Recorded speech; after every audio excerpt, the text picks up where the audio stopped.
extracted the honey, it goes straight into a freezer. This is to kill any prospect of wax moth or beetles, hive beetles. Then they get rotated out of the freezer and maybe placed back in the hives. This year we've had the flows just continued. So mine are still in a slow circulation. At this time of the year, I've probably got 3 brood chambers, 1 super at the top, and I'm slowly gravitating and moving some of a single brood chamber out. I still have a single brood, a queen excluder above the first brood. It makes the treatment more effective. And it's, but what I would do, okay, normally what I do is I store wet supers, okay? I don't think it's the ideal because it seems to attract, I don't get beetles because I freeze them. But this year, what I plan to do is maybe get the bees to clean them out. So leave them on top of a hive above a above an inner cover, and let the bees clean them out. And then later on, use a bee escape and get the bees off it, or wait till it's cold. So as long as they're strong colonies, they're easy. They clean it off in a day. In fact, I've just come back from one of my apiary sites, and where I've just had them clean 10 brood frames, and they're polished immaculately. They look really good. They didn't want me taking them, so they were a little bit reluctant to give them back to me. But that's beekeeping.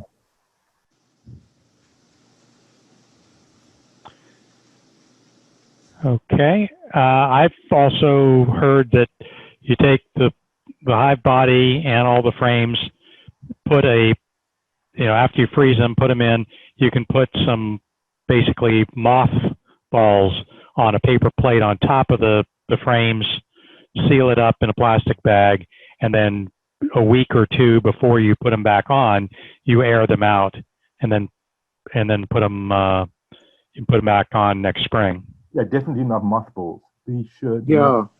Naphthalene. Yes, that's not mothballs. Not mothballs, right? Paradichlorobenzene, and if you go in, for instance, in Walmart today, a lot of the moth killing products, mothballs. If you look on the ingredient list, a lot of them are tending to use paradichlorobenzene now. So there is a possibility that you could go and find the mothball with the proper chemical. But I was just in Walmart yesterday, and it was called moth flakes. So they call them moth flakes. They still could be like balls, but they call them moth flakes, and that's the paradichlorobenzene. Yeah, what you don't want is the naphthalene. Correct. Right. Also, another thing, this is only for the wax moth. Right. The beetles are not affected by it. So freezing does both of them. It kills the wax moth eggs and larvae, and also the beetles. So freezing is probably the best bet. I don't seem to have much of a beetle problem this year. But the only problem, if you see lots of little beetles, 10, 15, that's okay. But as soon as you see the larval stage, the little horrible worms that slime everything, then it's not okay. So that means they're breeding in a colony. The colony is normally too weak to take them out. Yeah, I've never had problem with hive beetles in extracted supers. Now, I do run the supers through a freezing process before they come into the honey room. As I'm taking them off, they're cycled through a freezer. So everything is killed immediately. And we do have a question from Chris. When's the latest you should harvest honey, providing them enough time to stock up for the winter? Okay, let's just complete the question that we had from the honey supers, just to explain the whole process, or what I do with the honey supers. The problem with honey supers is the fact that you've got to store them over the winter. The beauty about our area is the winter gets really cold. So you can take all your honey supers and put them outside on a very cold night and then bring them in the next day. And that's effectively your freezer. But until we get the frosts, you've got to manage them. What I do with my honey supers is I put them on my bottom board and then put 2 deeps on top of that, and they overwinter in that configuration. And that prevents me storing 100 so supers in my garage over the winter. So yeah, I've got a little bit more space to do some woodwork. That sorry, that's just to complete that. Could you repeat the question again? Sure. What's the latest you should harvest honey, providing them with enough time to stock up for the winter? Okay, oh, okay. That's okay. I did understand it. Well, you can harvest honey, right up till until it snows, really. But the consideration is the adequate stores through the winter, and that's one of the. We don't have such a strong fall flow here, but in areas that do, it's a little bit of a gambling thing. How much honey do I take off, counting on the fall flow? And so the honey can be taken off. It could be taken off now. It could be taken off in October. But you're going to have to make some provision for winter, overwintering food. And that could be, it's going to, if you go too late, it's too late for any liquid syrup. You would have to go to something like fondant, candy board, sugar blocks, or something of that sort. But okay. Taking supers, it depends on your extracting facility. It can be a little problematic if you wait until cold weather, or it's possible that it would be. Okay, I can just maybe comment as well. Thanks, Mo. But on the honey side, we've had this beautiful dark honey coming in, and I've noticed that on some apiary sites we still have the Japanese knotweed honey coming in. So what I'll do is I have in my schedule, I have 2 weeks to extract all the honey. So the sites that have no nectar coming in, I should start my feeding now. So all my nukes have already been on round number 2 of feeding. So nukes are particularly sensitive. You want to bring them up to the correct cluster size. So you feed them. And the reason why we feed now is that we want the whole cycle of wintering. You need young bees to overwinter. Because if you don't feed and there's a dearth period now, you're going to overwinter with older bees. So you've got all the older bees trying to overwinter. So what I do is I feed my pigs, or my bees like pigs, so I really overfeed them. So it builds up bigger clusters. So I have bigger clusters going into winter, and sugar water honey is, in fact, according to the Canadians, is far better for them over winter. This dark black honey that's coming in now is not that good if we have a particularly cold winter where they're confined and they don't have a chance to use the restroom. So there's a benefit of feeding now is that you stimulate the queen to lay more eggs, to have young bees. The young bees can overwinter for the good 5 months that before they start foraging. And the amazing thing is the eggs that are laid now by the queen are going to be the forager bees in March. So this is particularly important. I find if I treat my bees well now, this is my wintering strategy. Feed them now. September, October is my feeding months. Get them up to 110 pounds each. And then they're sitting with big colonies, a lot of young bees, and they have a tremendous success rate. So, and as well, you want to harvest as much as this thick, dark honey as possible because they don't overwinter that well with it. So that's just what I do. I have kept bees much further north, and the dark honey, well, goldenrod is a prime offender. That was a pretty much the typical overwintering food, and goldenrod leaves a lot of residue in the bee's gut. And they can, if we had a thaw every 3 weeks, they would fly, relieve themselves, and it wasn't too much of a problem. It wasn't a problem, really. The other consideration with taking off honey is, if you're marketing the honey, is to look at your market. That would just say, if you have no market for that dark honey, it might be wise just to leave it on the hive. And likewise, Keith mentioned the knotweed. That's a really fine honey. And if you took off honey and then had empty supers to catch that knotweed, that's a specialty product, and that could be advantageous. So it's a mix and match thing. So a follow-up for Keith is, what's the ratio for feeding now? Okay, the feeding ratio is not important with the sugar to water ratio. It really does not matter now. You could do 1-to-1 or 2-part sugar to 1-part water. It does not matter. Okay, I'm mixing some of my older fondant and mixing it with water, and it's a long process, but I've got a mechanical sewage pump that does it for me, so I'm not physically stirring it. But I'm mixing about 1-to-1 at the moment, but there's no problem. It's easier for me to mix 2-to-1, 2-part sugar to 1 part, to make it nice and thick, because it's less trips for me to do the feeding. But it really doesn't matter.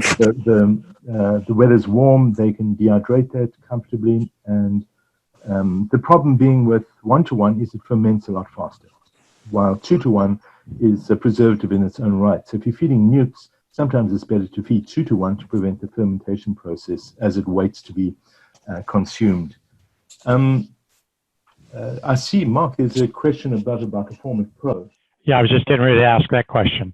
So using Formic Pro in about half of the hives, they've been overrun with small hive beetles under the area where the pads are placed, completely slimed. In the other half of the hives, there's no problem, even hives side by side. How have you had this problem, and how do you solve it in the future? Okay, I'm not a great fan of Formic Pro. I used it last season on the ones that I wasn't able to. It was about 25 hives, I think, that I didn't manage. Last year I did with Apivar and Formic Pro. So about 75 hives were on the Apivar, and the rest, the 25, were on the Formic Pro. So the difference was astounding. I lost queens of the Formic Pro, as is normal with microwave quick strips and Formic Pro, and it was almost ineffectual. Some of the apiary sites, I had done 5 hives with Apivar and 5 hives with Formic Pro, and the difference was astounding. There were no mites in the Apivar treatments. The Formic Pro ones were riddled with mites, and it was an uphill battle. That is the first treatment. That's 15th of July.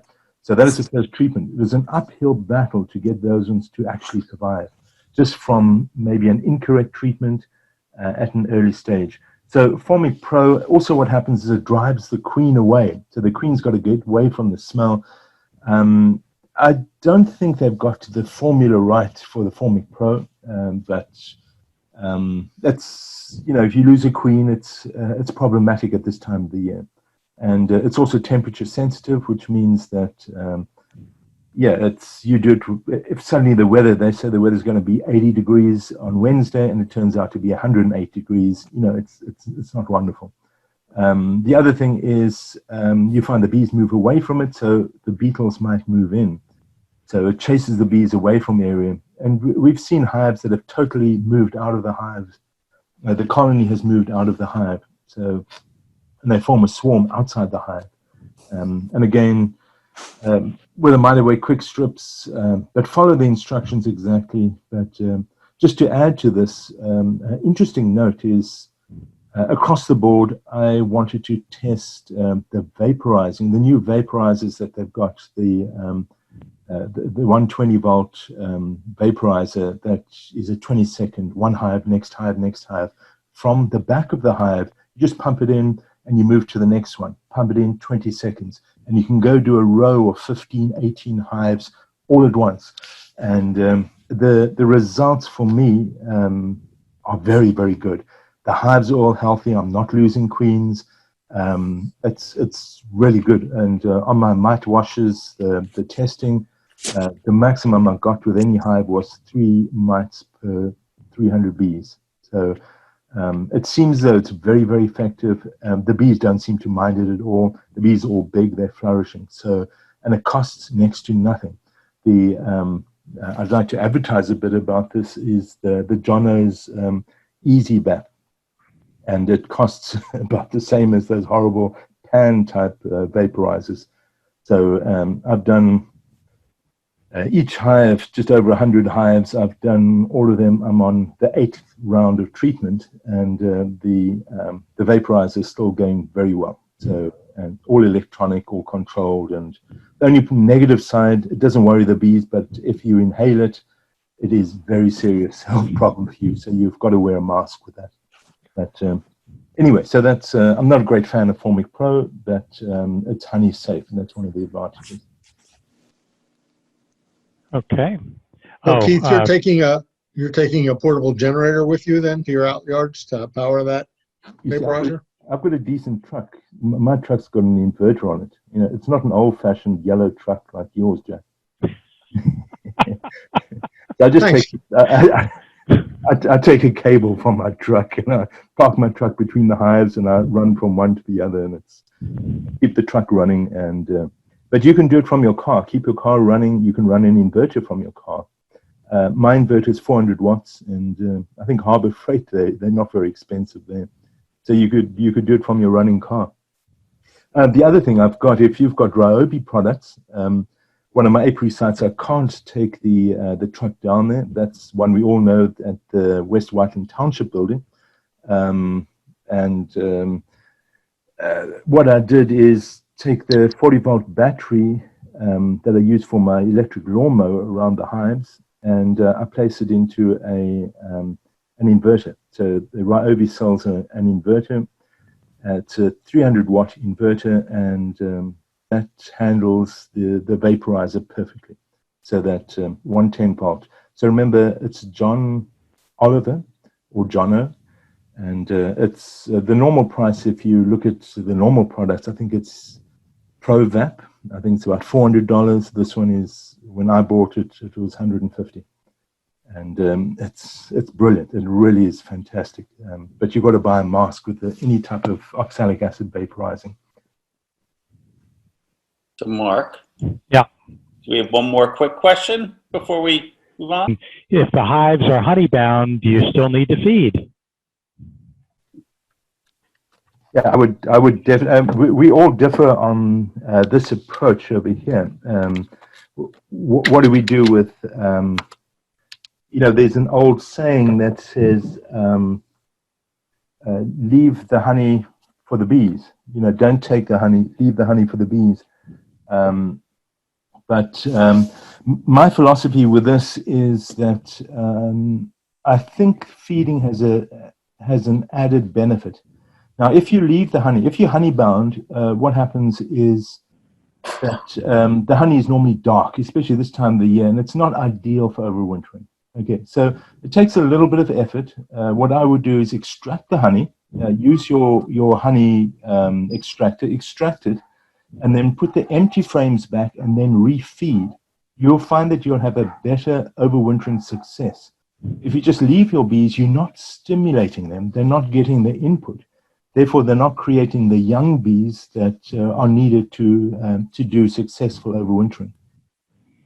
So that's just my feeling. I know everyone's got different ideas on this, but it's just what I do. I feed going into winter.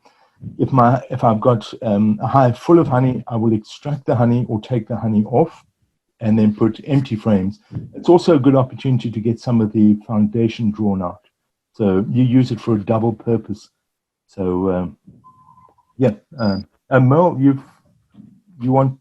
Well, the question I would have, or the point I would make, is that you should keep in mind that any time a colony is honey bound, there's no space or very little space for the queen to lay. And at this time of the year, as Keith mentioned, we're looking for those new winter bees to be raised. And if the colony is honey bound, the queen will have a very limited opportunity to do that. And the honey bound really at any time isn't ideal because just of that. The queen has to have room to lay for a healthy colony and lay at will. So I would, as he said, I would get rid of some of the, okay, I saw the note there. You said really heavy, deep super. There was a quick flash clarifying what she was referring. That's sorry, I've just changed headphone. I put a headphone on. Yeah, much better. Yeah, I think that over there is just indicative of you've got a lot of honey in the hive, so very heavy, deep frames. And as Merle says, if you're honey bound, the queen doesn't have space to lay. They will move it around appropriately, and you could almost put an empty super on, and they will move the honey up. But still, I would. I've spent the last 2 weeks doing an awful job is extracting honey from deep frames. So extracting honey from deep frames is not fun, especially in that dark, travel worn cappings are on there. So it's not like the photograph that George has got up there, where it's nice, beautiful white wax. This is hard, travel worn, and it's very difficult to uncap. But it's so good to have those wet, deep supers ready for the next season. So I would extract a few. I would. There's always a benefit to feeding pure cane sugar, the white stuff, not brown sugar or any other dark. You feed it to them. You get them to draw frames. You get them to generate new bees, and they will do excellently overwintering. So. It's one of the little tricks that I use to improve my overwintering success. Awesome. Thanks, guys, and thanks, Keith and Merle.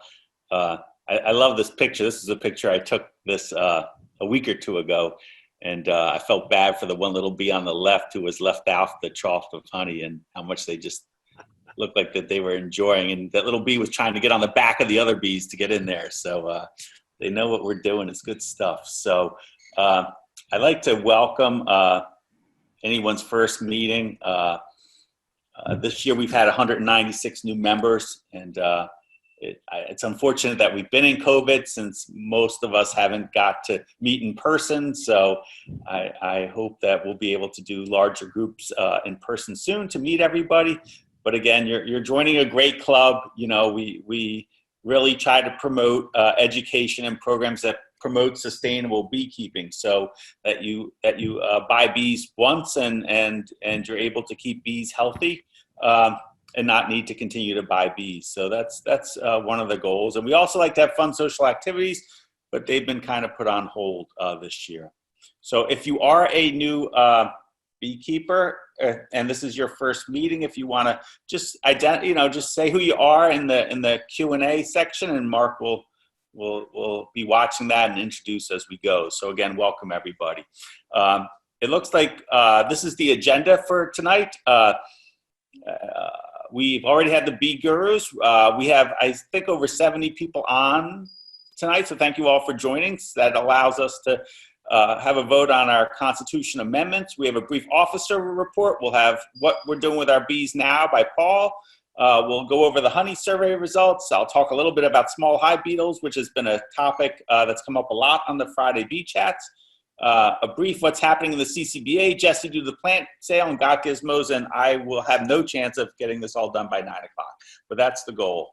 That's a little juvenile red-tailed hawk. I've been battling red-tailed hawks all year, and I had to get rid of my chickens, and now the babies are back, and they are quite cute actually. And I was snapping a picture as the bees were sitting right behind them, and I thought, what a cool picture of a bee and a hawk. So I'm going to turn the discussion over now to Jack and Mark, two of our board of director members who were key in sort of going and drafting the constitutional amendments, and they'll go over those with you. Is that good, Jack and Mark? Yep, we're fine. I want to point out that tonight, of course, is the opening of the NFL season, which may be brief, so you might as well enjoy it while you can. So just, it's not you, George, if people all of a sudden start to drop off the chat, at, somewhere around 8 o'clock. I have the Kansas City game on right over there as I'm doing the meeting tonight. So. That's good. Or as they like to say in Texas, the Houston game. So in any case, this has been an interesting year. First of all, I'm Mark Supernut. There's 196 people who are new members. Don't know how many of you are on the chat. I'm kind of unique because I am the only board member who's not a lawyer. The Constitution got. Who's Yeah, not a I'm lawyer? sorry. Who is a lawyer? I'm sorry. Sorry. And who is not a beekeeper. Who's not a beekeeper. That's exactly right. I've known Jack McMichael for a very long time. Used to work together way back when. And he approached me back more than 3 years ago about joining the board because the Constitution was put together initially, principally, I guess, by Jack, right? And what that Constitution did is it took a club that used to be run solely by the officers and sort of put more of a structure on it. And as part of that structure, it created a board to kind of oversee everything, much like more traditional organizations have. One of the things that the way the board was constituted was to have somebody who was not a club member to be there, kind of just to provide a little bit of oversight and a little bit of maybe kind of objectivity. So to some extent, I'm not a nuts and bolts bee guy, and so it's easier. Maybe it's easier for me to kind of not get lost in the weeds and try to focus on the operation of the organization itself, regardless of the purpose. We have put or Jack put the articles up, and you've all hopefully seen what we did. We started this before COVID, and one of the things we did when we started this was try to make the document that was written in 2017 actually kind of comport with what we do now. And you'll see some of the changes in there, like odds and ends. Some dates had been changed and a few things. We picked up a couple of odds and ends that were just sort of weird, like the board of directors. We talked about people having to be elected by a majority, and that made perfect sense when you had 3 positions and 3 people running. But as we looked going forward, we thought, well, you're going to have contested elections, and really what we mean are the top 3 people get elected. But if you wind up having 7 or 8 people vying for 3 seats, the top 3 people are not going to be getting a majority of the vote. So you'll need to have some changes. So we did a couple of technical corrections like that. Even pre-COVID, what we wanted to do was try to take advantage of the technology that we seem to that we've gotten over the last year or two, and make things more easier. We also wanted to be more inclusive and recognize that not everybody can show up to a meeting or wants to show up to a meeting when it's cold in November or hot at some other time of year, but yet we wanted you to be able to participate. So in order to do that, we had the technology, but we didn't have a document that allowed us to do it. And so what you see with this document is principally an effort to be more flexible in how we do things. Then, of course, March came and COVID hit, and there became more of an urgency for this. Let's put this together because now the flexibility is not just a nice to have, but it's a kind of necessary evil. I don't think anybody really thinks that the Zoom meetings are as good as in person. Well, as George said, he's looking forward to the opportunity to actually meet everybody again and, shake hands and look people in the eye and talk without, being 6 or 10 feet away or having a mask on. But you have to do what you have to do. One of the things that we wanted to do then was to allow us to have these type of meetings. We were looking at November, and we kept thinking, well, is this going to be done by November? Or, are we going to have another surge? Or are we going to be able to have a meeting? And if we do have a meeting, are people going to be able to come, or are they going to want to come? Just because the governor says it's all clear and you can show up at gatherings of 25 or 50 or 100 doesn't mean everybody wants to do that. And then of course there's the issue of weather, where people may not want to do that. So we wanted to get these amendments ready to go as soon as we could, which is why we're putting them out here now, in the hopes that it's going to make November and any other kinds of meetings we have easier and quicker.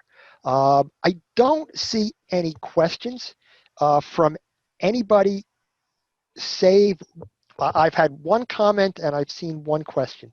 And the comment was a funny one, that kind of catch-22, that we have to have our Zoom meeting so we can vote on amendments to allow us to have Zoom meetings. And yep, that is kind of funny, but what we're doing is basically doing something that we have to do now, pursuant to, kind of a relaxation that's allowed now. But what we've done in this is really we're creating the framework for how we want to do things in terms of how we vote and how we utilize the technology. So yeah, it is strange that we're meeting via Zoom to approve amendments that allow us in the future to meet via Zoom, but really it allows us to control our own destiny. The only question I saw, and it's funny, it's one that Jack and I talked about, and we talked about it with the board at one of our meetings, was how come we have eliminated the requirement that the treasurer gets an independent audit report at the end of every year. And really, we just did that because it wasn't what we were doing. We have subsequently done one. And two, it really is a lot of money relative to the benefit that you receive from it. We kicked around the idea of, having this done on some kind of periodic basis, but that too is a little bit too formulaic. To the extent we have kinds of changes in our finances or more complexity, an audit might be worthwhile or might be required. But for what we have now, it's pretty straightforward. And to spend $1,000 in a way that really is just having somebody else kind of look over and confirm that nobody's out there stealing the money, or that we're not being extravagant in our spending, just doesn't seem to be necessary. Jack McMichael does a great job. He provides financial updates frequently. We're more than happy to answer specific questions from people. We certainly have the technology now to allow people to make those requests. Mark, if I could jump in, this is Jack McMichael, treasurer. The original Constitution was actually written in 2014, and it called for an annual audit of the books. But the people that wrote that Constitution clearly were using the term audit not in its technical sense. They wanted to have somebody other than the treasurer review the books each year to make sure that, as Mark said, that everything was reasonably reported accurately, that no one is absconding with the money, etc. So one of the reasons we removed that requirement from in the current amendments that are being voted on tonight is because it wasn't the true definition of an audit, meaning to hire an outside public accounting firm to audit the books, test the transactions, issue a written report and statement on whether they believe the statements accurately reflected things. And the other, as Mark alluded to, was the expense. To have an outside accounting firm actually do a full audit would cost several $1,000s each year, more than our net income in any year. So we would be, running the club for a full year and then paying out more than we made during that year just to have an audit done each year. That just made no sense. We have for the past several years, even before I became treasurer in 2015, at the end of each year, we would ask a couple of members who were not treasurer or assistant treasurer to review the books of the treasurer to make sure that everything looked hunky-dory. And we did that for several years until we got to the point where we couldn't find volunteer members to volunteer to do that. And then we actually used the spouse of one of our officers who has an accounting background to do it the following year. One of the things, as Mark said at an earlier board meeting, we did engage a public accounting firm to look at the books for the last 2 years, but not to do a Technically an full-blown audit, which would cost several $1,000s. They're doing something called a review and compilation, which is less expensive. So that's the background behind where we were and why we are where we are today. Now, to the extent that anybody has issues with anything, with the finances or whatever, please let us know. There's lots of things about this club that that people might want to improve, but having been here for 3 years now and been somewhat of an unbiased observer, I could tell you I don't think that the Treasury audit function is something that really is at all troublesome, and I don't think anybody should be at all concerned with it. So that's kind of where we are going. One of the things I do want to say though is what we haven't done in this document is we haven't taken the member vote out of the equation. This Constitution doesn't get amended without member approval. Okay. One of the things we are changing is that currently we're going to need, like for tonight, we're going to need 2/3 of the people here to have approved this in order to change it. Going forward, we're only going to need half of the members present at the meeting. So, if you like this document, great. If people have ideas to improve it, send them to the board, and it will ultimately be up to the membership as to how we amend this Constitution tonight or going forward. We're not taking that out of anybody's hands. That's undemocratic. That's not the way this club works. Good ideas are not a function of a few board members or officers. They come from everywhere, and we're happy to take them. But the only thing is any ideas people may have to better the club via amending the Constitution. One of the things I kind of ask is that before you raise that, just kind of run it through the scenario of what's this going to cost and how's it going to benefit the club? And if the cost and the benefit are don't line up appropriately, maybe it's not such a good idea. But again, it's your club, and to the extent people want additional amendments to this document, there's a process for that, and it's down at the last. It's the last section of the Constitution. What we're going to need tonight, as I said, is 2/3 of the people voting. at least on my screen right now, I don't know what our max, Jack, has been, but on my screen right now, I'm seeing we have 74 people. Yes, I don't think it has been higher than that, Mark. Okay, great. So, I mean, so we need 2/3 of 74. So what's that? 25, 50, 50. right? I need 50 people. So we need 50 people to approve the amendments. And if we do that, that'll be great. That'll allow us from, tomorrow onward to operate the club in accordance with the document that you've seen. We will then put together a constitution that won't have all the highlighting and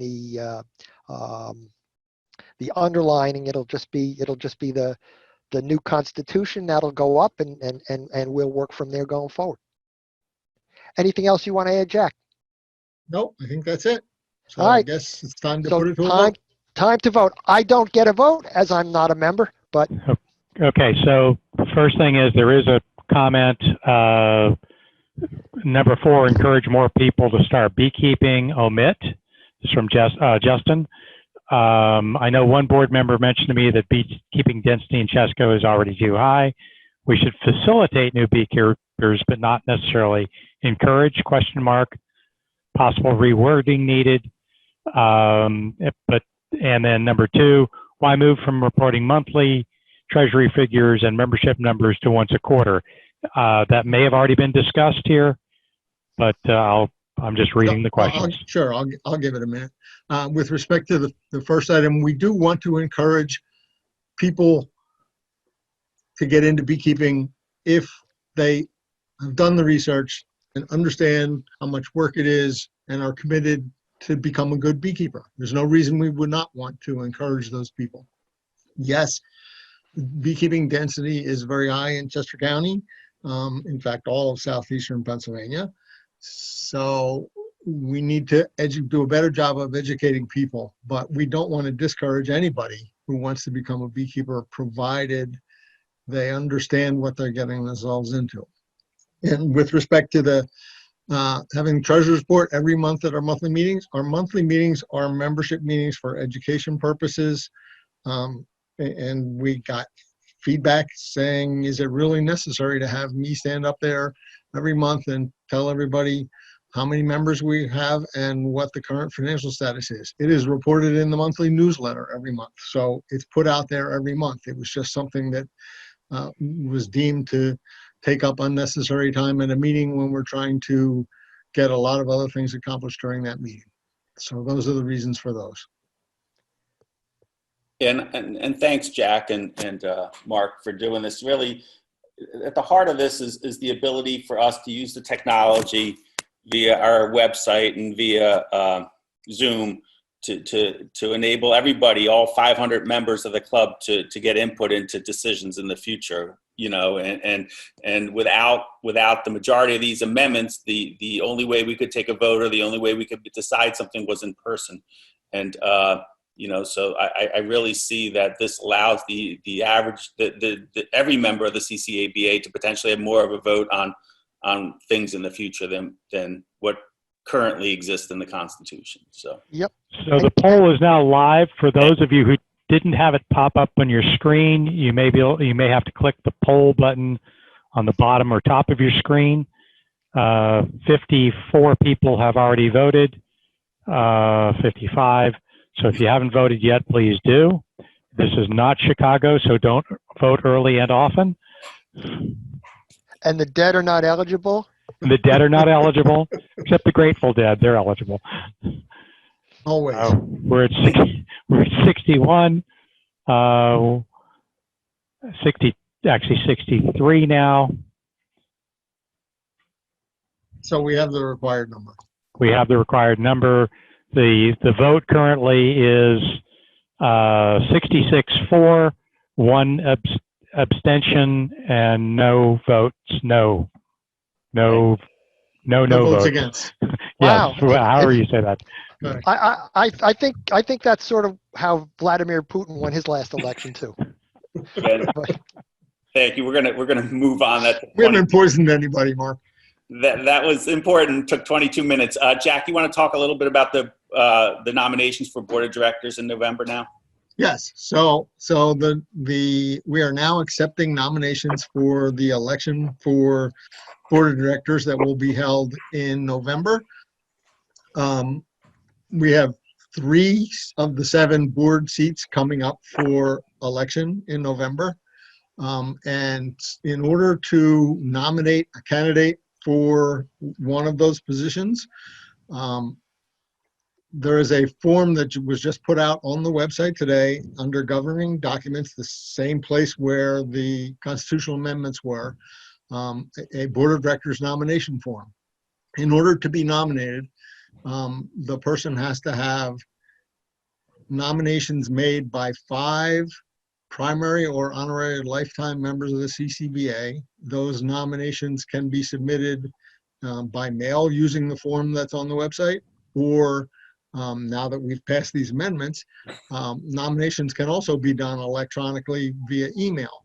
So if you want to nominate someone to be a candidate for board of directors, either fill out the form or read the form, download the form and read it, and send an email with your name, as long as it comes from the email address that we have in the system on file for you, and you tell us the name of the person you're nominating. That will be considered a valid nomination. To become a candidate, an individual needs nominations from 5, as I said, 5 members, current primary members or honorary lifetime members in good standing. One more thing to note is that, as Mark pointed out, he is not a member of the club and not a beekeeper, and the Constitution specifies that we should always have at least one member on the board who is not a member of the CCBA. So if you have someone outside, a family member or a good friend or a colleague that you think would be a good addition to the board who is not a beekeeper and not a CCBA member, feel free to nominate them as well. And just so people know, it's a 3-year commitment. Yes. The term for the board position, the person will be will be 3 years. 3-year term. The Constitution, starting January 1st is when the term would actually start. And individuals are limited to 2 consecutive 3-year terms, and then they must step off the board for 3 years before again becoming eligible. Okay, so those elections are going to be held in November, and they will be held obviously via probably electronically, either through the website or through Zoom, or more details to follow. But what we do need people to do is think if you want to commit to this or know somebody who you think would be good, please put the nominations in so we can have some people to elect in November. So thank you, Jack, and thank you, Mark, again. I'm going to get back to the agenda. Just as there's the current glue of the club, the officers, the board of directors, and Jen Shannon, who does our information technology, and Tina, who not only is secretary, board member, but she also does member relations. So if I always mention this, if anybody has things that they think the club should be doing differently or has concerns about anything the club is doing, please. Tina's wonderful. She responds quickly via email, and she does make sure that relevant stuff or even irrelevant stuff gets passed up to me so I can decide what to do with it. And everyone's input is greatly valued. Just a brief on the committees. If you really want to get more involved in the CCBA, this is the way to start, is to join a committee. The committee leads are up there. They're all wonderful people. We have over 110 members on committees, but we have 500 and some primary members. So, if you're interested in getting more involved, that's the way to do it. And if you're interested in being a volunteer on a committee, you can send me an email and I will make sure that the committee lead knows that you need some help, that you're interested in helping them. We have some needs all over, honestly. Lauren has done a phenomenal job in education. She only has 5 or 6 members on her committee. So if you're interested in education, community engagement needs some more help. Again, there's opportunities everywhere. So please consider joining a committee. I'm going to ask John to speak for a little bit. We've filled our librarian position, and John is our new librarian. So I wanted John to just sort of say a word or two about how he's going to be running our new library shop. Okay, yes. So it's winter time is approaching, and as you know, winter time is the beekeeper's opportunity to catch up on reading. So CCBA has a fantastic library. If you did not know that, the books that are available has been posted on the CCBA website under documents. And once you're in the documents section, you can go to beekeeping information, and there you will find a selection for the book list. Some of the books you'll find on that list are interactive links, so you don't even have to bother me to get a copy of it. You can just click on the link and it'll be downloaded to your device. I'm currently reading a 1908 edition of Gilbert Doolittle's A Year in the Out Apiary, and it's fantastic reading. So I highly recommend you go check it out and educate yourself. That's the important thing. One other very important note is there are probably, I know there are books out, and I just got the 2 cases of books from George and from Justin, but I don't know who has books out currently. So if you could email me, I'm on in the directory, jfederoff@msn.com. You can email me and just let me know that you have a book. No judgment. Keep it through the winter and keep it as long as you need it. I just need to know who has books, and so we can just keep track of that kind of stuff. So I think that's all I got. Please check it out in the documents section, and you'll be amazed. Thanks, John. So we do have a question. Does John have a budget for acquisitions, and can we make recommendations for book acquisitions? John does not have a budget, but I think that's something worth considering, and should be taken up by the board of directors. Suggestions can certainly be made. Absolutely, recommendations can be made. Absolutely. We would love to support John by buying some books. So, and if anybody has books that they're not using, if they'd like to donate to the library, John would be accepting of them too.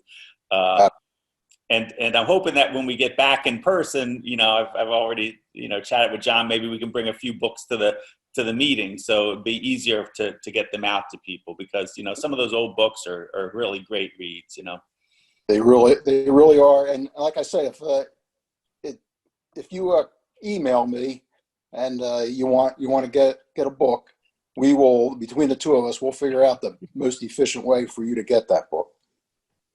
Excellent. Let me go back to sharing my screen. We've also filled the beekeep position. As you know, Mark Metters, who is our VP2, is going to be leading that, and we're going to be implementing Hive and weather monitoring technology at the CCBA apiary. The information will hopefully be linked to the website to be shared shared with the local beekeeping community. So you guys everybody in the club would be able to see what's going on, at least at a few of the hives at the apiary. If you're interested in helping out or learning more, Mark's email is there. He's on the chat. He's on the meeting tonight, so you can send him a chat and just let him know. And I think there's about a small group of people out there that are really talented in that, and I'm sure there's more in the club that could help us really have a very cool monitoring and information site at the apiary. So it's just one minor correction there, and that is I'm working in conjunction with Ray Walker's Citizen Science Committee to pull this off. This is not a one-man show, so it is definitely a bunch of folks that are involved with this. Thanks, Mark. I'm going to turn it over to Paul now to do what Paul's doing with his bees right now, Cowboy Beekeeping. Now, I always say Paul's one of the is has only, I don't know, 4 or 5 hives, and Paul produces hundreds of pounds of honey. So it definitely it's definitely motive. If that's your objective, you don't need a lot of hives to produce lots of honey. So I'm always interested in, and I know a lot of us are always interested in what Paul's doing in his apiary this month. So take it away, Paul. Thank you, George. Well, I had planned to talk about fall feeding, and it seems like the subject has been beat to death by bee gurus earlier in the evening, but I'm still going to try to summarize. And it was all part of what I wrote in the club newsletter about what I'll do with my bees this month. Check that out if you need to, and I think it's pretty accurate. But I'll start off saying that really feeding is an art and a science. Like much in beekeeping, it all depends. So it all depends on what you find when you look in your hives. We heard someone ask tonight, my hive is honey bound. I still need to feed.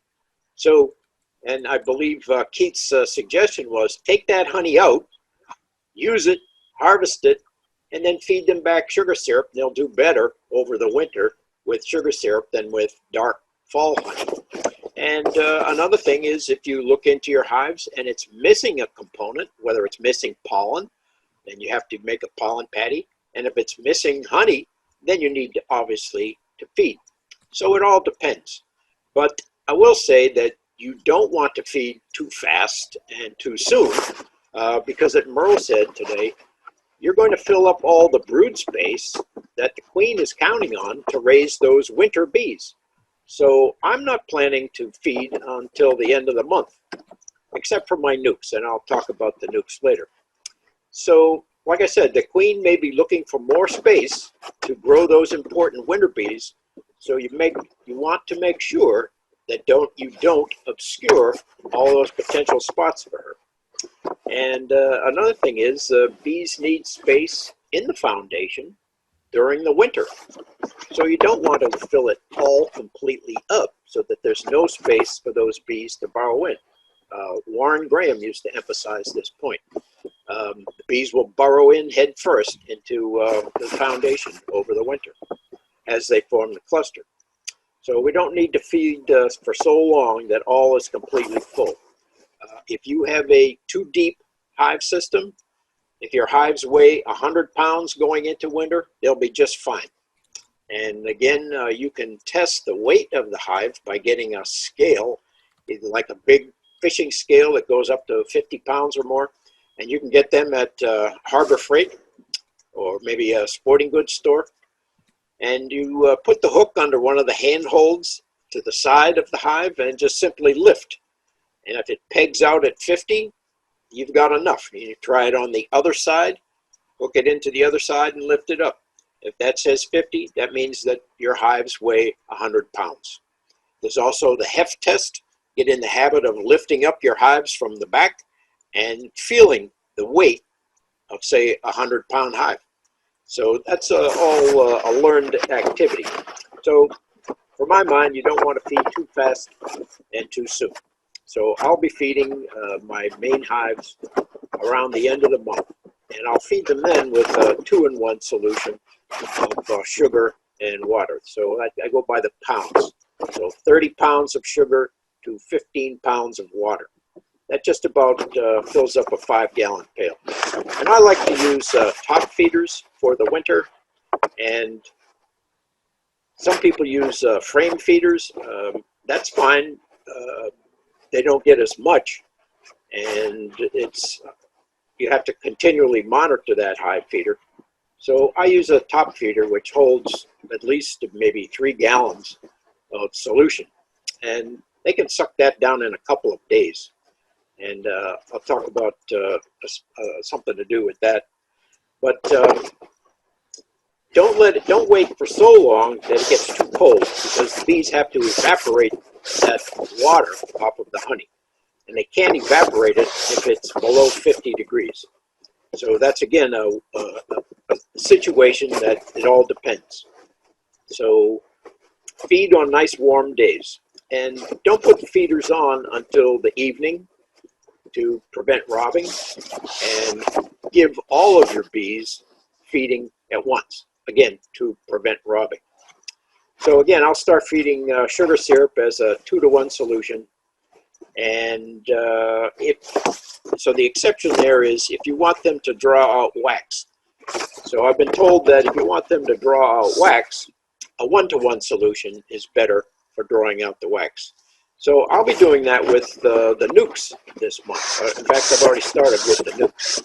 So you can put in an extra 5 frames of bare foundation in another nuke box, put it above your nuke, and feed them 1-to-1 and have them do some work for you. Pull out frames. So, Paul, we're getting a little bit of background noise. It might be coming, if you're moving something around on your desktop? Maybe. Okay. It's all right. Yeah. While you're talking. And we do have 2 questions. Should I remove the excluder from all my hives? And what are the pros and cons of open feeding? Well, you need to move the queen excluder, but you won't need to do that until October, November time frame. So, I mean, it won't really matter if the queen gets up into your honey supers, but I only have 1 honey super on now. So I've reduced it to 2 deeps and 1 honey super. So I'll plan to fill up that honey super. And when that's full, then in October, I'll transfer that to the bottom of the stack for wintering. But, you know, that's next month. And what's the question about open feeding? Yeah, what are the pros and cons of open feeding? I can only guess what open feeding is. If you mean putting out a pail for the bees to drown in, that's not a good idea. They'll be overwhelmed and it leads to crazy behavior. Just remember what happens when you take off say you just extracted some honey and you put a 10-frame deep on top of your hive just to have them clean it up. They go crazy. And then when you try to take that off, there's thousands of bees still in there. And if you let that sit around the bee yard too long, there's a million more that come in. It gets too crazy. So I'm not an advocate of open feeding, unless there's a way of doing it that I don't understand. But the hive, the top feeder works well for me.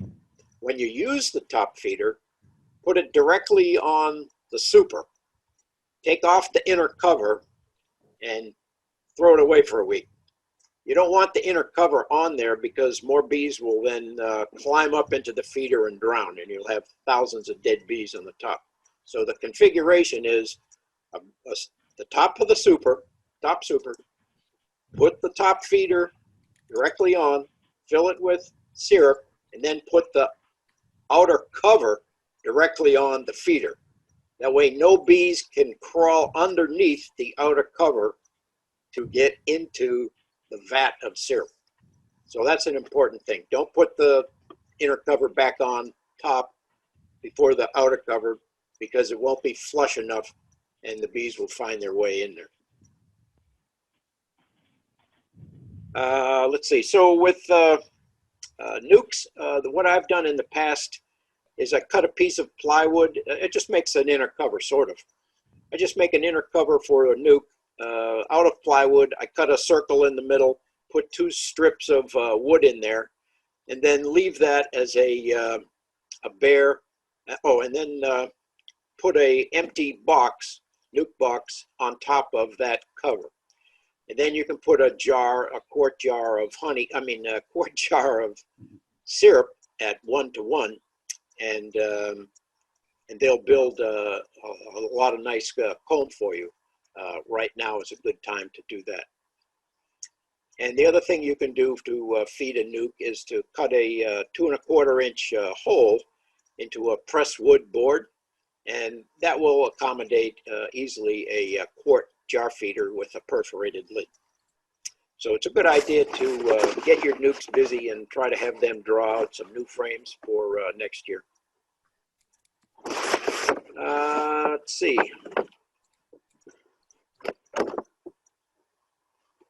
Did I mention a paint stirrer? You want to stir all that sugar up.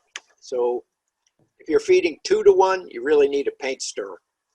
So for 2-to-1, I'll make 30 pounds at a time. I'll put in 30 pounds of sugar and then I'll add a tea kettle full of boiling water, and I'll get a paint stirrer from Harbor Freight, big heavy duty paint stirrer. It's like 1/4 inch thick. And so with a electric drill and the paint stirrer, you can mix all that honey.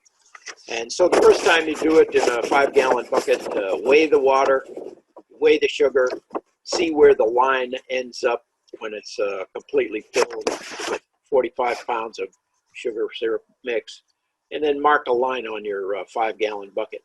So then next time you want to do that, next time you want to feed and use that bucket, just dump in the amount of sugar, like a 25-pound bag of sugar, or 30 pounds if you want, and then fill water to the line. To prevent spoilage, add 4 mils of bleach per gallon of solution. And that's a good way of keeping the sugar around. But it doesn't stay around for long. The bees will really build that hive up fast. So when I've already done it, I've moved my brood chamber to the bottom deep. So I'll be concentrating on, when I do feed, I'll be concentrating on filling up that second deep. So if you have a second deep that's full of sugar syrup honey, and you have another super on the bottom below the brood chamber, that's going to be plenty of honey to get them through the winter. And I actually have to make less this year because they didn't eat as much last winter. So I saved all of those frames of sugar syrup honey, and I have about 20 in a shallow configuration and about 3 more in a deep configuration. So I can feed those right back to the bees at any time. All right, good luck with your winterizations. If you have any other questions, just see my notes on what I'll do with my bees this month in the September newsletter. Thanks. Thanks, Paul. Back to the slide deck. There we go. This is my favorite picture of the year. I mean, that's showing some confidence in your honey abilities when you're filling up I don't know what that is, a 5-gallon glass jug. So anyway, I'd like to thank 112 of our members filled out the honey production survey this year, and we're going to get to the results in a bit. When I worked in my medicine job, I did a lot of work in benchmarking. So benchmarking is something that's kind of important and something I know relatively well. And I think benchmarking can be what you want it to be. Some people, think it's just analytics and you get drowned in analytics, and some people are really into it. So really, I'm kind of interested in how the CCBA is doing compared to the state of Pennsylvania.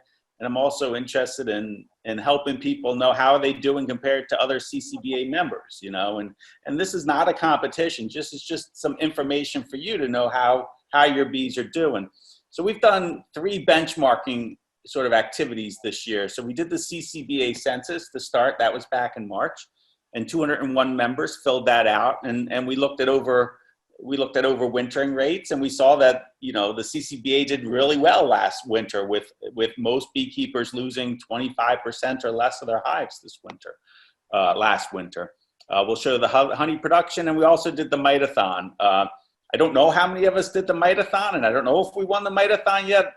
Lauren talked to Isaac, who works for Pollinator Partnership, and he was saying that we could expect some information in October for that. So here's the honey data. So this is great, and I like to thank everyone who sent in the information. So we had 111 CCBA members that submitted their honey amounts, and I heard a lot of feedback about the limitations of the survey function in Club Express, and I agree with you 100% that it's a little bit annoying that you can't go back in and change your survey once submitted, and you can't submit a second survey once you submitted a first survey.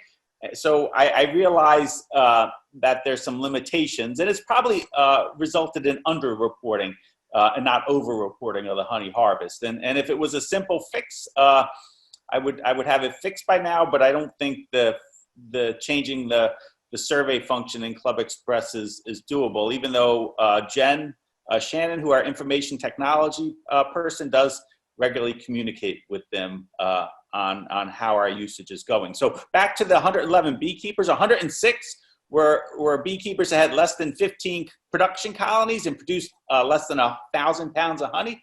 And there were 5 people that responded that had greater than 15 colonies and produced greater than 1,000 pounds of honey.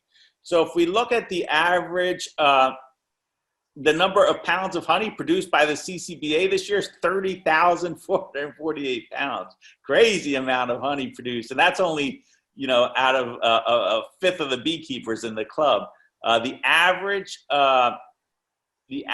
pounds of honey per colony was 49, with the median being 41. So it was a little skewed to the right. So the median is where 50% of the people did more than that, and 50% of the people did less than that. So the colony. So the median was 41. So the people who had greater than 15 colonies and produced greater than 1,000 pounds produced twice as much honey as probably the backyard beekeeper. So there's definitely a group of beekeepers that are trying to produce lots of honey, and they are successful at it. Below is sort of a histogram that looks at the distribution of pounds of honey harvested per hive, and kind of shows the median around 40 pounds, and then it skews to the right. So there's a right sort of skew to the data that, so there's some people that are really talented at their hives producing lots of honey. I debated whether or not I should put that up there, but since we asked for the data, I thought I would share about zip code.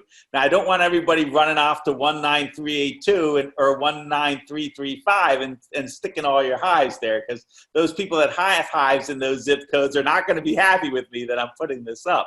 Now, we don't know, what we don't know is why certain zip codes did produce more pounds per colony than other zip codes. Was it environmental factors? Was it the beekeepers in those? Was it the genetics of the bees that people have? And is any of this statistically significant? We don't know, because this is just year 1 of this. So, you know, if next year when we do the honey survey and it looks like 19382 and 19335 continue to do well and 19380 continue to do well, then maybe there's something to that. But right now I think it's preliminary. Now, it is interesting if you look at the map of Chester County and where 19382 and 19380 is, it definitely is in less developed areas. So it was definitely in areas that have more forest and have more less suburban development. So there may be something to that. So again, I think it's kind of cool just to look at this data. Again, we know that every beekeeper in the club has different objectives to their honey harvesting. Some take everything, some take just a little, some, you know, so there is no right or wrong. And again, this is not meant to be a competition and not meant to say that anybody is not as good a beekeeper as anybody else, but just showing what we saw in the club this year.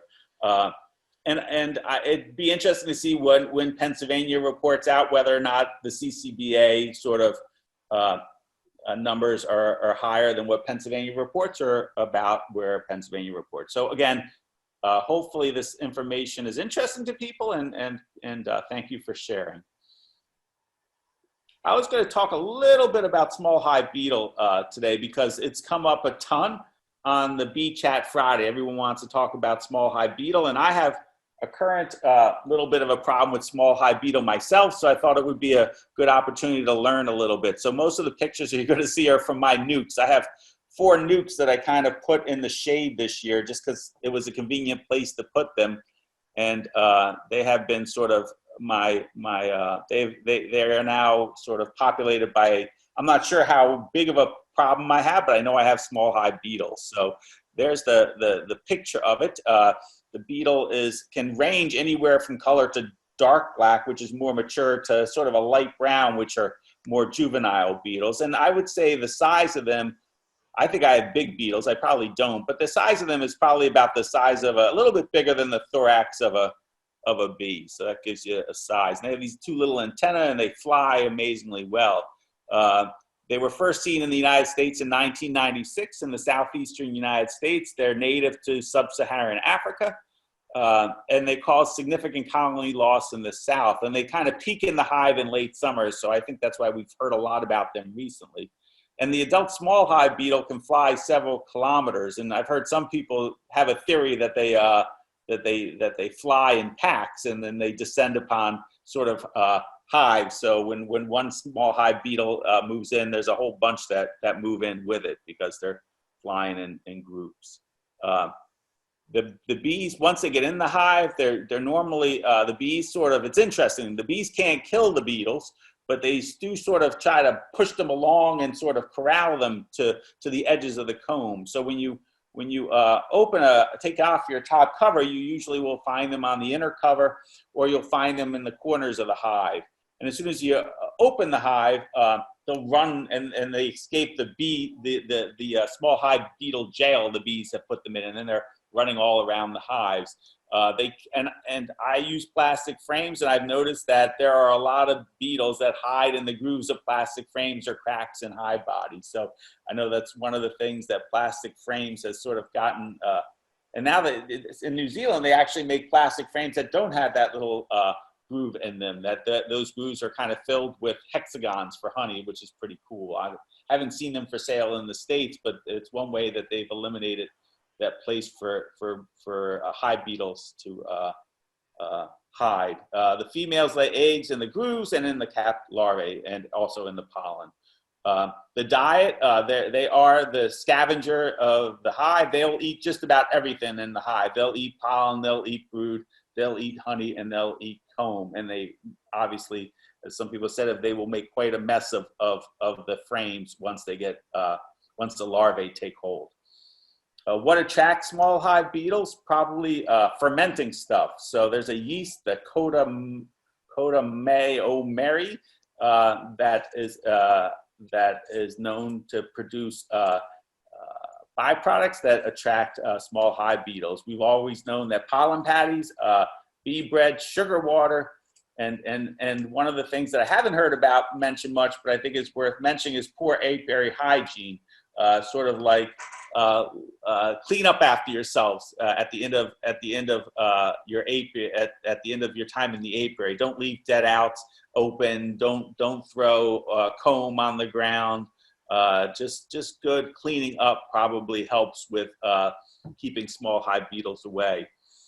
Here's some of the damage that the small hive beetle can create. They burrow and tunnel through comb, damaging cells and brood.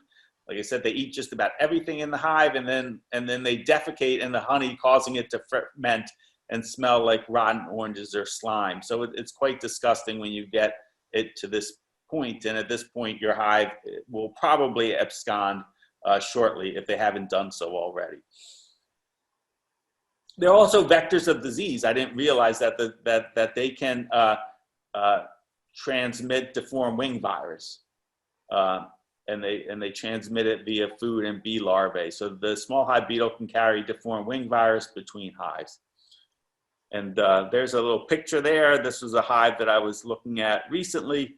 I think this was more of a mite problem than a small hive beetle problem, but you could see two of the bees with the classic shininess, the short abdomens, and the deformed wings on there. So you should definitely be looking for this in your hives now. And if you're seeing this, you definitely have a problem with deformed wing virus and should look for Varroa first. But would you use your mouse and point at the two bees? Oh, sure. If I can, I don't know if my mouse is working. There, one's at 5 o'clock. Down in the right-hand corner with the shriveled wings, and the other is sort of in the middle with the shriveled wings. And I'm sure if you look at the sides of some of the, I don't know, I may be making this up, but you almost can see the mite feces on the sidewalls of some of the open cells, the little white spots on there. So if you look down below, kind of at maybe 7 o'clock or so, that may be mite frass on the side walls of some of those cells to say that this hive has a Varroa problem. But anyway, it's just an example of the deformed wing virus. The life cycle of the small hive beetle: the eggs are preferably laid in cells that contain pollen. They're very difficult to see because they're tiny. The eggs hatch in 2 to 4 days, and the larvae are 1 centimeter long, off-white in color, and have spines on their back, and 2 at the rear, and a pair of 3 feet up front. So the discussion has come up, well, is it small hive beetle or is it a wax moth larvae in my hive? So I guess if you look carefully enough, you could see the spines and the 2 spines at the rear.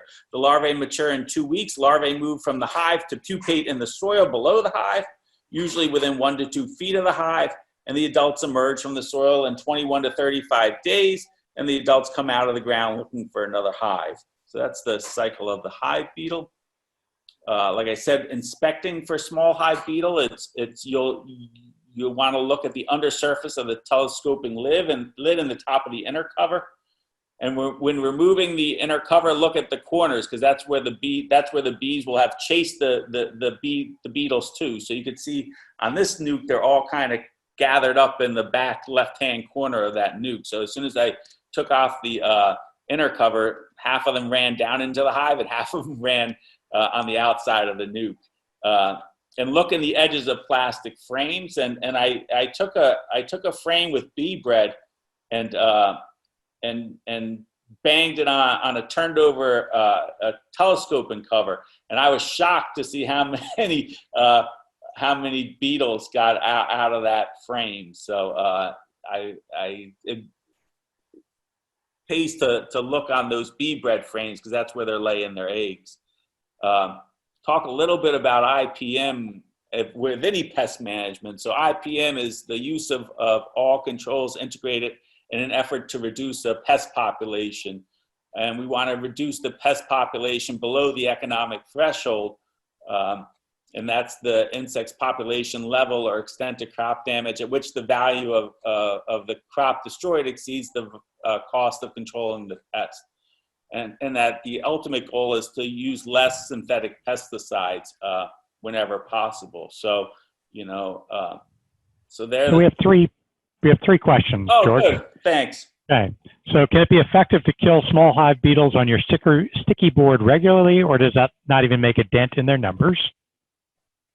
Sure. So I think you can put something that you'd have to put something that they get stuck on, whether or not that be Vaseline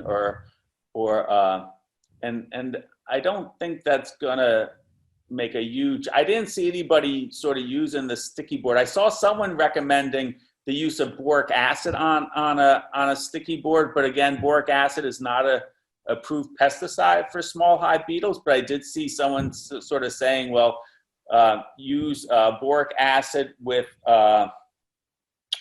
what were they using, with some kind of feed on the sticky board, encouraging the mites to come, encouraging the small hive beetles to come down onto the board, feed on the boric acid, and basically kill themselves. So right. And I would think that's like on my sticky board, I see bees constantly under the bottom board. Not that they're stuck to it, but they come down and feast. Next 2 questions actually are very similar. Diatomaceous earth sprinkled on the ground, effective or a bad idea? What about putting the DE under the hives so that the pupa die? I think we're going to get to that in a bit. I think that's a sort of a biological control that may be beneficial. Again, I'm kind of, not the small hive beetle expert, just sort of learned to present tonight, but it's basically causes trauma to the larvae as they go through the soil. So I think it's one of those things that probably has little risk, but probably takes a fair amount of time to establish efficacy. It's one of those things that, like the nematodes that we're going to talk about, a diatomaceous earth underneath the hives, it's probably something that you're going to have to do repeatedly over a long period of time to get control of. Now, there's also an issue with using DE. If it's a place where the bees go, they will, it kills them just as well as it kills the beetles.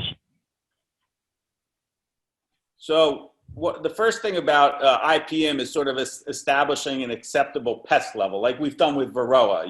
Varroa is a good example of, we have a threshold of 1% or 2%, or depending on the season, when we're going to say that it's worth treating. I'm not aware of an acceptable small hive beetle larvae level, so I really don't have a clue.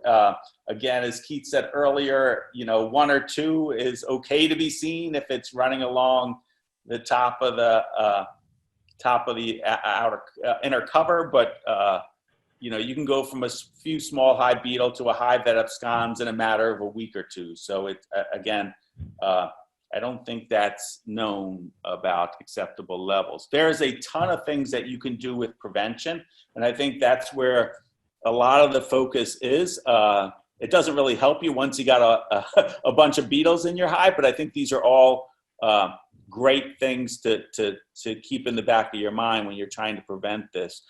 Small hive beetles prefer weak colonies in spring and summer to breed in, and stronger colonies in fall to overwinter in the cluster. So if you definitely want to keep your colonies as strong as possible, remove extra combs. So bees should cover 70% of the combs. So if you have, especially now, if you have hives that have too deep still, and really the bees are only covering 4 or 5 frames, take off the second deep. You're just inviting ground that the bees can't patrol and keep the small hive beetles out. Use screen bottom boards or keep solid bottom boards clean of debris. The larvae like to feed down there. Don't move frames from infested hives to other hives. Move them to the freezer first. So if you have a hive that's sort of not doing well and you think it may have some beetles, don't take that box of frames off that hive and put it on another hive, because you may have just moved a ton of beetle larvae to your healthy hives. Keep hives in sun, not in shade. Again, there's plenty of beekeepers that do have hives in shade that do not have beetle problems, but I think hives in sun are less likely to have beetle problems. Again, down south, they won't set supers back, like Paul and Keith and some other people here, to make the foragers have an easier time coming back to the hives. Down south, they look at you like you're crazy when you tell them you do that, because that's just more entrances for the hive beetles to fly in. Some people will put 6-foot wide landscape fabric, or Charlie put 6-foot wide carpet. Some people put landscape fabric and crushed stone underneath their hives, just so that the larvae, when they drop down, don't have the ability to go down and pupate in the ground. But from what I've read, some people say the larvae can crawl a far distance before they get to the ground. So I've seen driveway salt under the hives. We talked about diatomaceous earth under the hives. The nematodes, I'm not a nematode expert, but I put the 2 species up there that provide total mortality of pupating larvae. So if you want to find some Carpocapsae and Carusi nematodes, extract honey within 24 hours off taking it off the colonies, or if you're not, you're at risk for the larvae taking over that. Don't leave dead outs, remove debris instead of throwing it on the ground, and take out weak colonies. They may be the entrance to small hive beetle in your apiary. So, I mean, there's a lot of things there, but I think that forms the basis of trying to prevent that. People are looking at small hive beetle bait. Again, I mentioned this yeast that when fermenting makes ethyl propionate, isobutyl propionate, and ethyl butyrate, and also mixes that with some cornmeal, barley flour, brewer's yeast, glycerin, and they put it like in a trap outside the hive. So the beetles are flying into that, almost like a Japanese beetle hive trap. So they're working on that. I saw one paper published this year about this. So interesting stuff, I guess. Monitoring. Again, we don't really have great monitoring for this problem. Again, you could do visual inspection. People have talked about using traps in the hive to monitoring. Well, what trap, what to bait the trap with, where to put the trap, inside or outside the hive. People have talked about monitoring the comb to bee ratio as something to look at that probably predicts when small hive beetles start to take over a hive. So again, we don't have great monitoring. we do have mechanical control. So mechanical control can be the Swiffer sheets. The Swiffer sheet photo was taken by John Skrabak, who was a club member who sent this to me. And on the left is the bottom of the Swiffer pad, and on the top is the on the right is the top of the Swiffer pad. And basically, the beetles their legs get tangled in the microfibers of the sheets, and they get stuck there. So they sell beetle blaster oil traps. That you put oil and either apple cider vinegar or crushed bananas in them, and you put them between the frames, and I think most people have had minimal success with those. You could also do the same with a CD case trap, where you put the bait mixture, pollen, honey, and again, off-label use of boric acid. So the beetles will be able to crawl into these cases and eat the stuff and die, basically. But then the beetles may come outside the hive and again, may move boric acid. Again, boric acid is not a chemical that's been approved for use in the hives. I've done a lot of hive tool smash, basically smashing beetles on the surface of inner covers and such like that. So there's mechanical control. There is pesticide control. Checkmite or Kumafos has been approved for small hive beetle. Varroa has become resistant to it, but small hive beetle has not. And there are chemical strips that are put inside small boxes. People have cut the strips in half and sort of attached it to cardboard with the bottom of the board with the strips facing down. So basically the beetles are crawling in between the Kumafos strip and the cardboard and rubbing against it and dying that way. There's permethrin, which is mixed with water and applied to the ground around the colony. So really the only pesticide control is Kumafos in the hive. Again, and boric acid. There's a lot of people commenting about use of boric acid on the internet for this, but again, it's off-label use. There is no approved boric acid for use in the hive. But I thought I'd mention it because it came up a lot on the internet.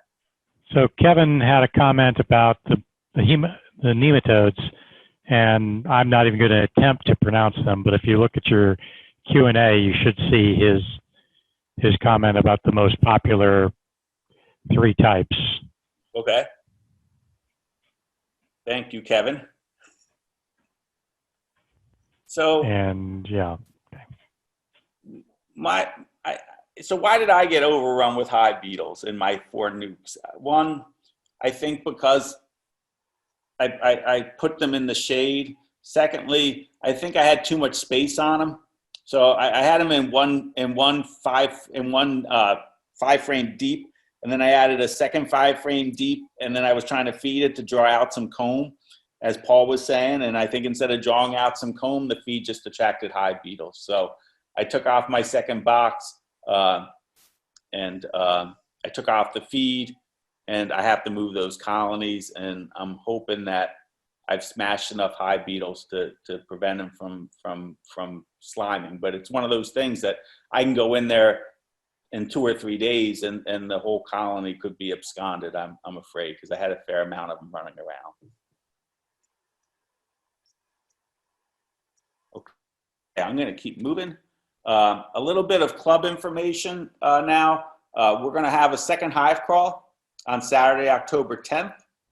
So that's coming up. We're going to need 8 people to volunteer their apiaries. We're going to do it the same way as we did last time, 4 in the south and 4 in the north. So if you're interested in having your apiary on the hive crawl, Lauren's emails on below, and you'll be seeing more of this. Again, we're looking for people just to show off your bees and show off how you're getting ready for winter. Really, anything that you want to show would be great. So we know that we're going to be limiting the number of people again this time to no more than 20 or 25, whatever the current recommendations are for outdoor gatherings in Pennsylvania. So if you're interested, please let Lauren know for the hive crawl Saturday, October 10th. Thank you to everyone who submitted the mite-a-thon. That was August 15th through the 30th. We had a group of people gather at the CCBA apiary. I think it was almost 15 to 20 people, and we did all the hives out of the apiary. So that was lots of fun, and thank you to Keith and Merle and Walt, who were the sort of the leads and the instructors out there that day. Stuff. Oh my goodness, why am I stuck? Don't forget Lauren's project. She's looking for people that did mite counts on the hives or doing mite counts on the hives, and she wants to look at sort of whether or not that hive survives the winter or not. So if you have done an alcohol wash on your hive this fall, and you'd like to help Lauren answer a question about whether or not your hive will live or not, please, again, send her that you're interested. We did 106 mated queens this year. We had 45 buyers for the 106 mated queens. So all of the people with mated queens, if your queen is still alive, you're going to owe us an October report, which is basically, is the queen alive or not alive? So it's a really simple report for October. And that was lots of fun. And we're going to do this again next year with all the learnings that we had this year. So again, just submit people have been great. You know, we've had 70% of the data submitted so far. So that exceeds probably anyone's expectation of the club's engagement with sending us data. So thank you for doing that. We are doing September rounding up at the Downingtown, Kimberton, and Malvern Whole Food stores.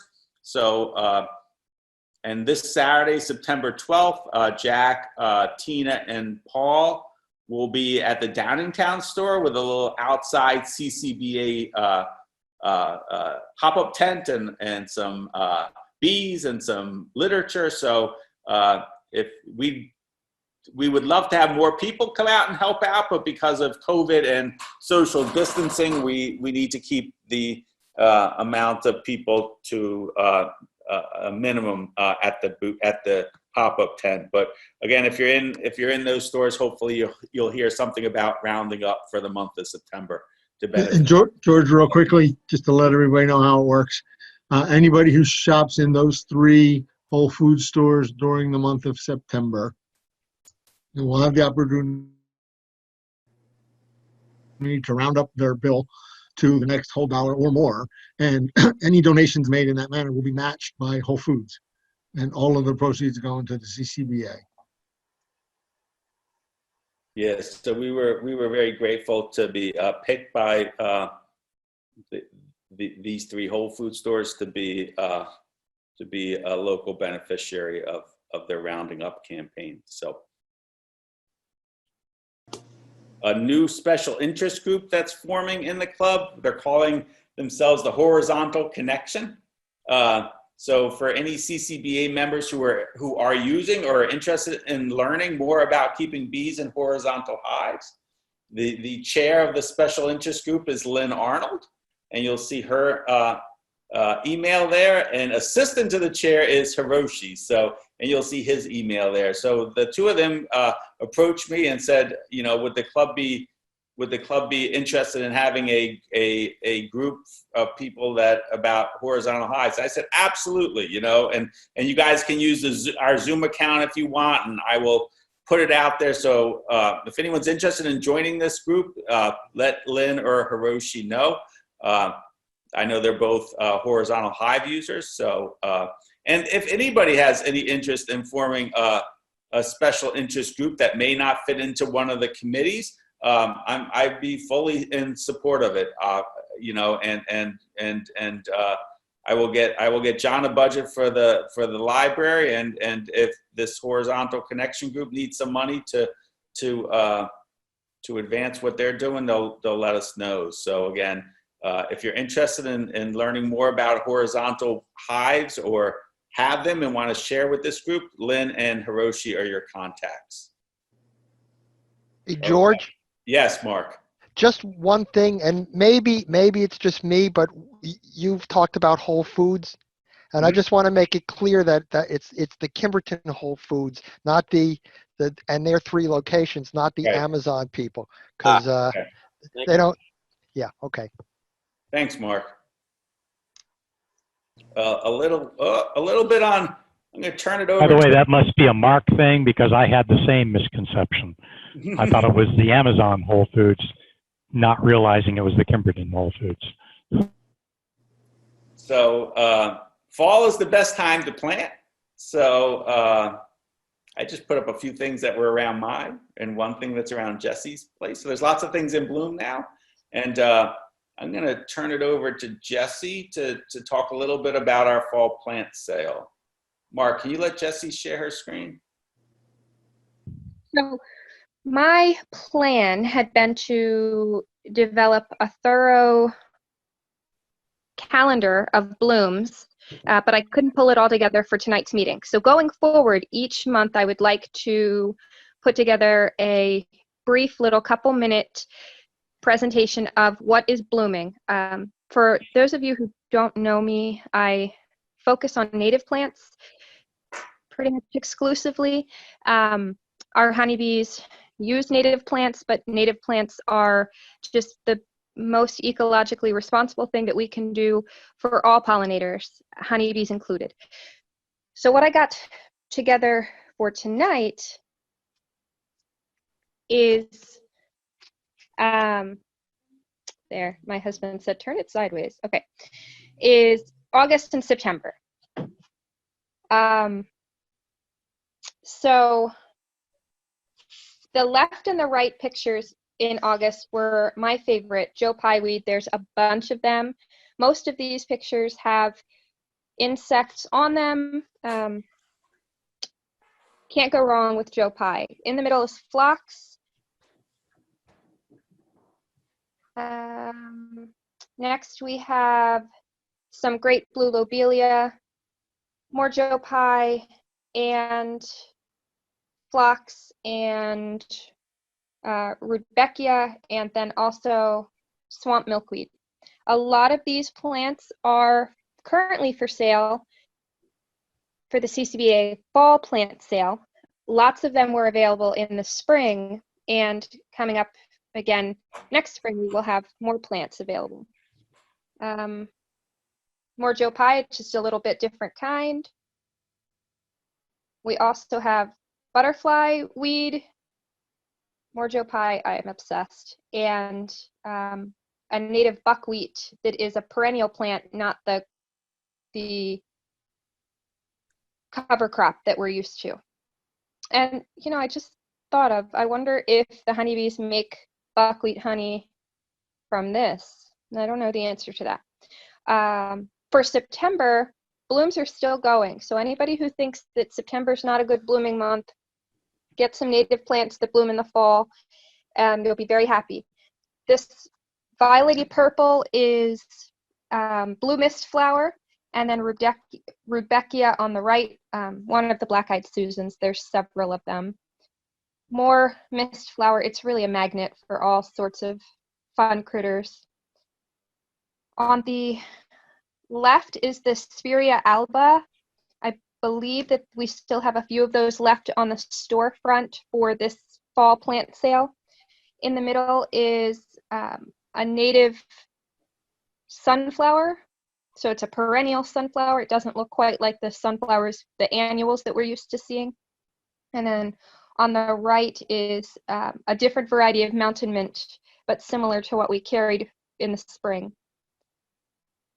On the left, goldenrod, everybody's favorite. I was amazed, so this is funny, I didn't realize about the terrible smell that your hive will have when the bees start bringing in goldenrod, and obviously until we started beekeeping. But it wasn't until a couple days ago that I realized that the actual plant of goldenrod smells delicious. It does not smell like dirty socks. So I'm not sure what the bees are doing to it, because it's actually very lovely as a plant smell. In the middle, it's a little tiny picture, but it's wood sorrel, which is the little yellow tiny flowers that maybe a lot of people have in their yard or in their areas that they don't manage as much. It's a native plant. It's really great. And then a fun one that we've carried in plant sales in the past on the right is pink turtle head.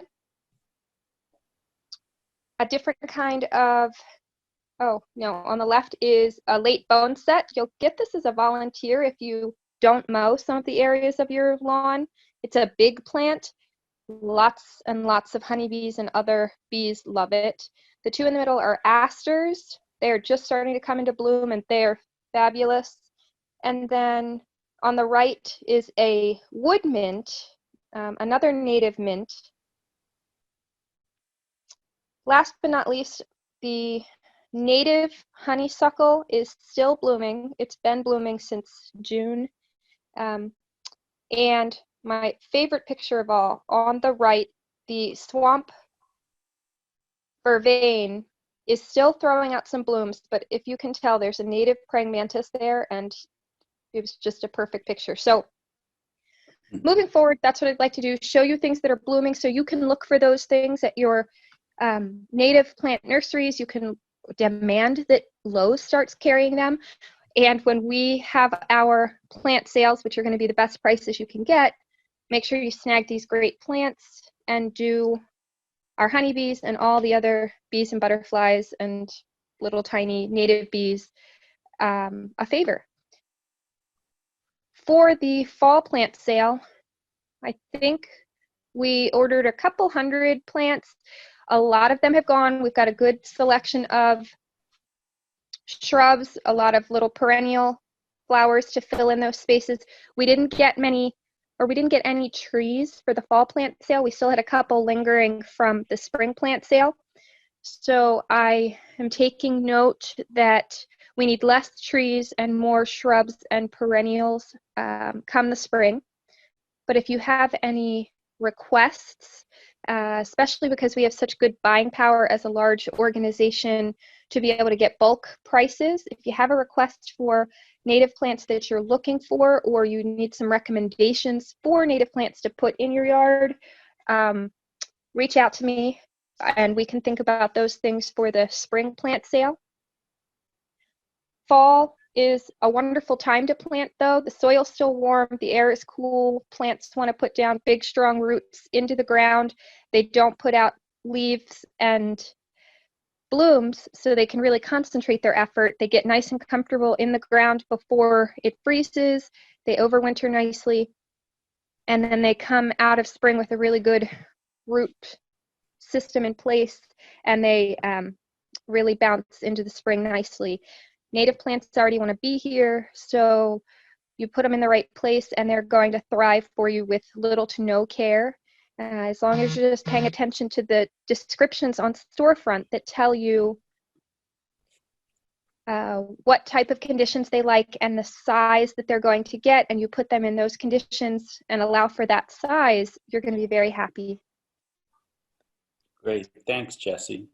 And You're that's Just as a note, those of you who want to get some of those plants off the storefront, move quickly, because there are a lot of them that are one or two available.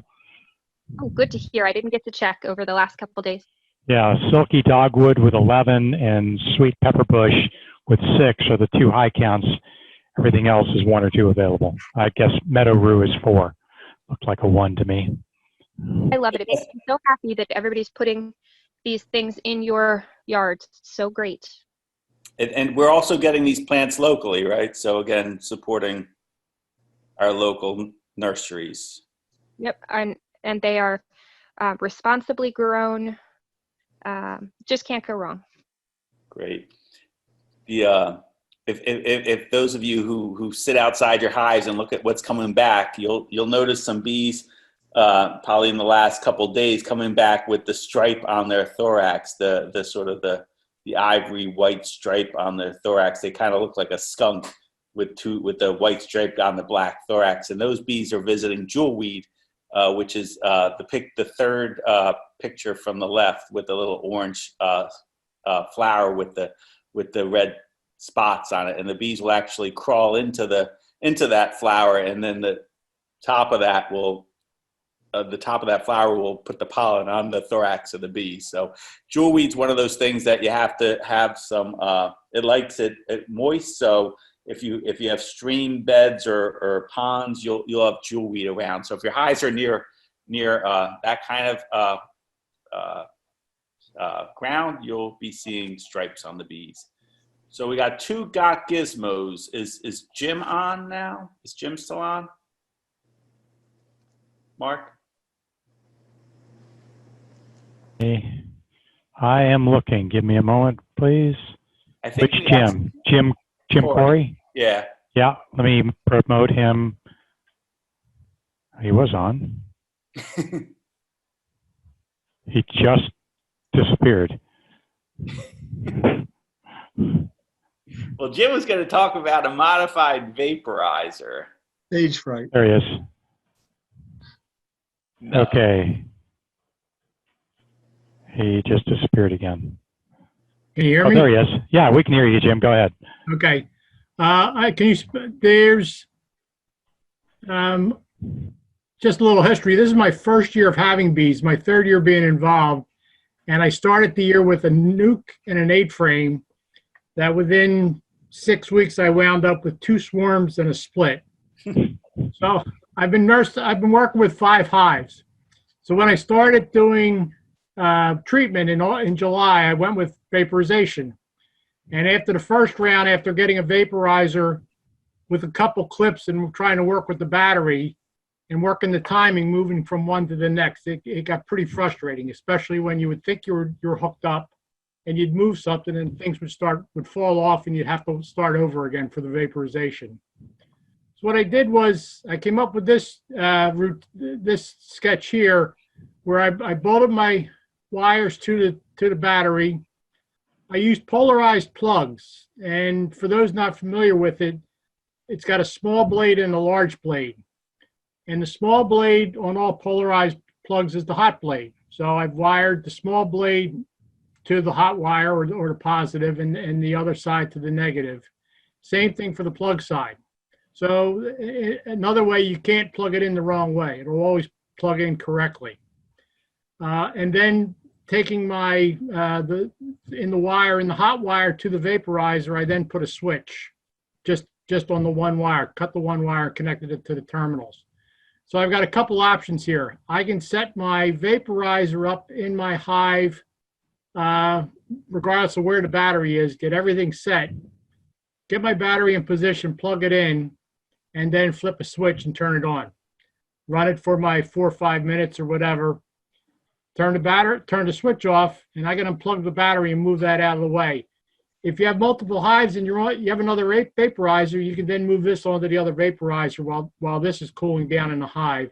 Or for my benefit, it just allowed me to work a whole lot cleaner and not be tripping over something or making the wrong move.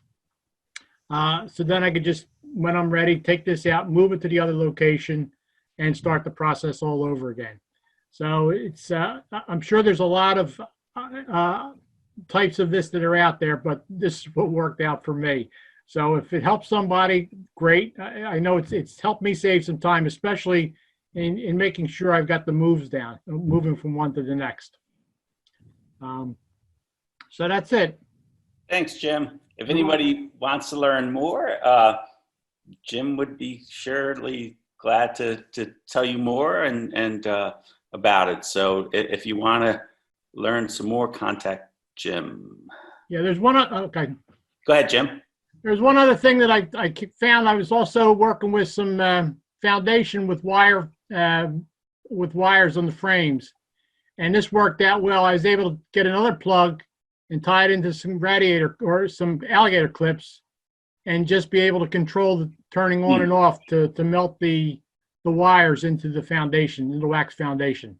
So just another option. And again, the plugs cost all of about $2 a piece, and the switch was about $3. So this was all for about $10, and then the same thing for the for embedding the wires into wax foundation. Just a plug for Bee Chat.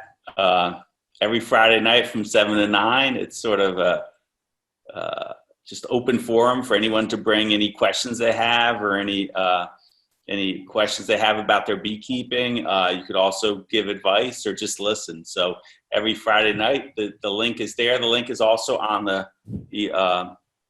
homepage of the website, so it's easy to join. I encourage beginners to join. We're really kind. No questions dumb.